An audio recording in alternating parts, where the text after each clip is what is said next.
उज्जैन्याम महाकाल। उज्जैन में महाकाल, उज्जैनी, क्या कहना। उज्जैन भी बहुत प्यारे हैं। उज्जैन महाकाल की तो नगरी है। उज्जैन श्री कृष्ण की ससुराल भी है। भगवान के जो द्वारिका लीला में विवाह हुए हैं, उनमें 5वां विवाह मित्रविंदा जी के साथ हुआ है। वो मित्रविंदा जी कहां की हैं? उज्जैन की हैं। अच्छा, और उज्जैन श्री कृष्ण का गुरु स्थान भी है। श्री कृष्ण कहां पढ़ने गए? उज्जैन, सांदीपनी गुरु जी के पास। क्या कहना। आज भी सांदीपनी मुनि जी का आश्रम है। वहां 2 बार कथा हुई। एक बार तो मित्रविंदा जी के मंदिर का जीर्णोद्धार हुआ तो विवाह उत्सव हुआ 3 दिन। और एक बार महाकाल के मंदिर के भीतर ही जो कथा मंडप है, वहां सुदामा जी का चरित्र हुआ 5 दिन तक, क्योंकि वहीं श्री कृष्ण सुदामा जी का दिव्य मिलन हुआ। तो श्री कृष्ण की ससुराल भी है, श्री कृष्ण का गुरु स्थान भी है, और महाकाल की तो नगरी है उज्जैन। यहां महाकाल कैसे स्थापित हुए? तो शिव पुराण में कथा है। एक अग्निहोत्री ब्राह्मण थे जो वेद पाठी थे, त्रिसंध्या करने वाले थे, और प्रतिदिन शंकर भगवान का दिव्य अभिषेक करते थे पार्थिव लिंग बना करके। पास में एक रत्नमाल नामक पर्वत था। वहां पर एक दूषण नामक दैत्य रहता था, जो स्वाभाविक रूप से ही संतों से, ऋषियों से द्वेष करता था। उसने देखा ये सवेरे सवेरे कौन ब्राह्मण नमः शिवाय करने बैठ जाता है, यज्ञ करता है, यज्ञ का धुआं उठता है, मंत्र जप करता है, मुझे व्यवधान होता है। पहले तो अपने और सैनिकों को उन ब्राह्मण को कष्ट देने के लिए भेजा, लेकिन वह अग्निहोत्री जो ब्राह्मण थे, वे ऐसे शिव उपासक थे कि शिव अर्चना करते करते उनको देह का अनुसंधान नहीं रहता था। और जो कोई दैत्य उनको सताने जाता था, तो भोले बाबा का त्रिशूल उन ब्राह्मण की परिक्रमा करता रहता था, माने रक्षा करता रहता था। तो कोई उनको विघ्न नहीं कर पाया। आखिर में वह दूषण दैत्य जो महान बलशाली था, अपनी पूरी शक्ति के साथ उन अग्निहोत्र ब्राह्मण को मारने के लिए टूट पड़ा। लेकिन वह अग्निहोत्र ब्राह्मण तो अपनी सेवा में लगे थे, उनको होश नहीं।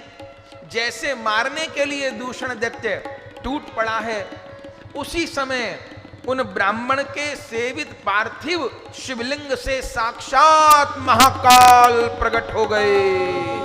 कहिए महाकाल भगवान की जय हो। साक्षात महादेव प्रकट हो गए। और कैसे? उस दैत्य को त्रिशूल से नहीं मारा। ग्रंथ में क्या लिखा है? केवल महादेव ने हुंकार की। जैसे महादेव ने हुंकार की। अब महाकाल की तो हुंकार भी कौन झेले। बस महाकाल ने हुंकार भरी और वह दूषण दैत्य समाप्त हो गया। महाकाल प्रकट हो गए। और जैसे उन अग्निहोत्र ब्राह्मण ने साक्षात स्वरूप को देखा, तो भोलानाथ के चरण पकड़ लिए।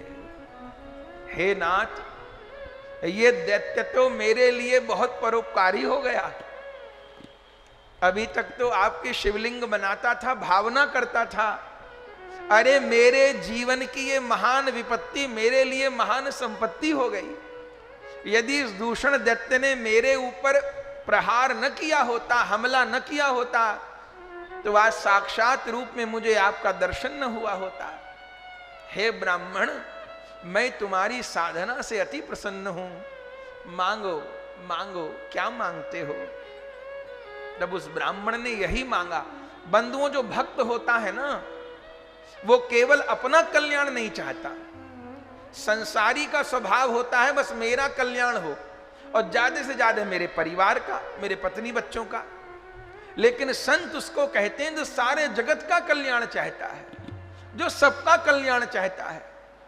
वो अग्निहोत्र ब्राह्मण चाहते तो अपने लिए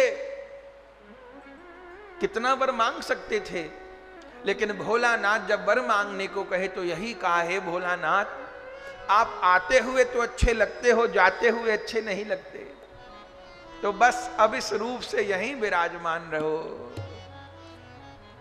हो सकता है मेरे बाद कोई आपका इतना कठिन जब तब कर पाए न कर पाए, पर हे महाप्रभु आप यहां अवस्थित होइए और जो आपका दर्शन करता है उसके जीवन के काल के भय को दूर करके उसको निर्भय कर दीजिए। आहा, तब भोलानाथ क्या कहे, अब मैं यहां विराजमान रहूंगा और मेरा नाम होगा महाकाल। एक काल है, एक महाकाल है। जब महाकाल की कृपा हो तो काल क्या करेगा भैया, काल तो महाकाल को देख के डर के भाग जाता है। शिव महाकाल है, विराजमान हो गए।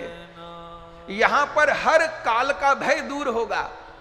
इसलिए जब जन्म पत्री में काल सर्प योग होता है, और वो एक प्रकार का योग है, अगर वो है तो प्रगति में बाधा रहेगी, उसका निवारण करवाना चाहिए।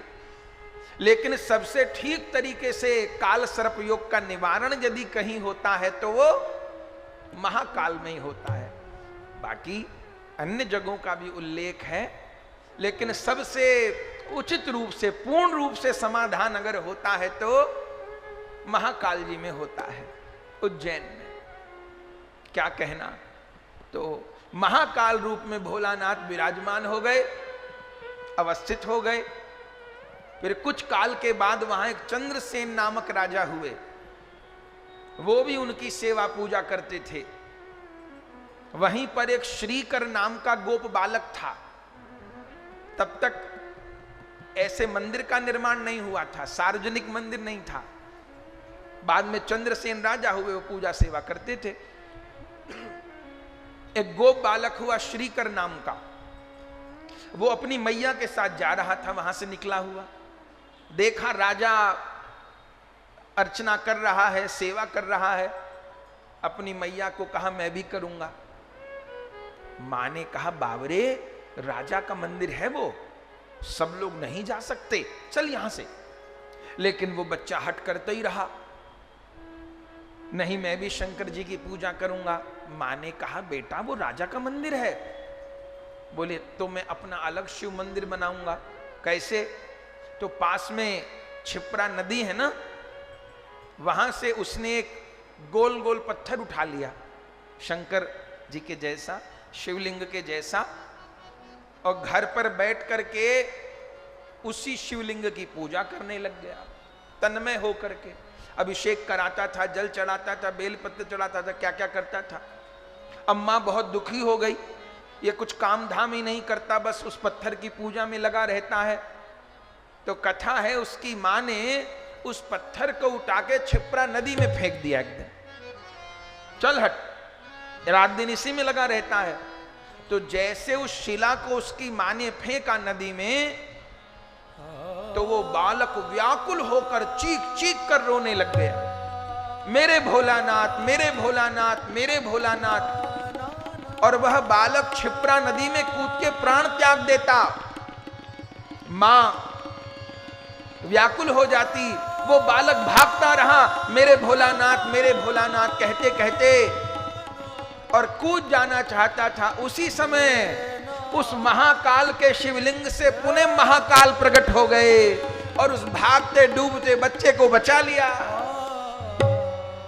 राजा देखता रह गया और भोलानाथ ने कहा मैं महाकाल हूं, अग्निहोत्री ब्राह्मण के लिए प्रकट हुआ था, अब यह मंदिर सार्वजनिक है, केवल राजा का नहीं है, सब लोग आकर के यहां पूजा सेवा कर सकते हैं, दर्शन कर सकते हैं। तो आज महाकाल जी में भी यही नियम है, एक समय निश्चित है, उस समय जाके खूब अभिषेक करिए, दर्शन करिए, और संध्या समय तो दिव्य भस्म आरती होती है, उसका तो क्या कहना।